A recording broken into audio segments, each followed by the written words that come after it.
Gandang gabi guys. Ito yung ating ulam guys. Very healthy. Dinengdeng guys sa Ilocano, sa Tagalog, pakbet.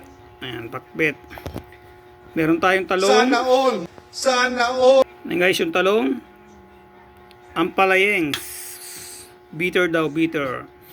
Dapat ano to sa mga mga sawi. Bitter eh. Pampalinaw ng mga mata. Ayan guys, yung ating kalabasa. Okra, ayan, gamot. Paborito ko to guys, tong okra na to guys.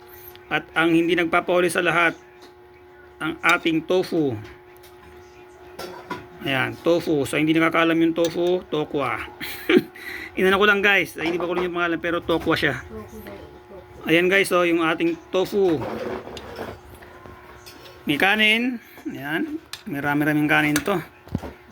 Marami tayong makakain dito guys.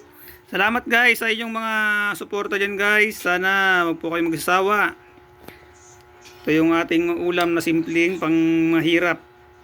Pero masustansya, di ba? Ayan guys, oh. Oh.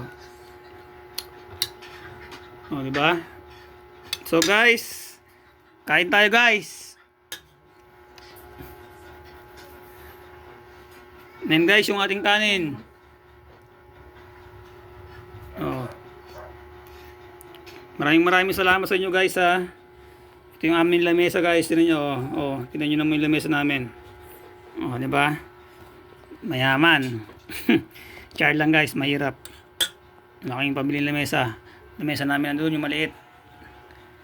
So guys, happy Friday, at yung iba wala na namang pasok bukas, yung mga sa government.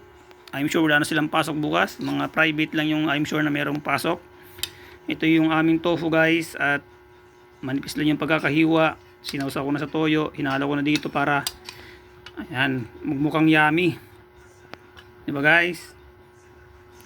So guys, hanggang dito na lang muna guys. Salamat na sa inyo. Gandang gabi and happy Friday. Salamat muli sa mga tulong ninyo. Sana wag po kayong magbabago.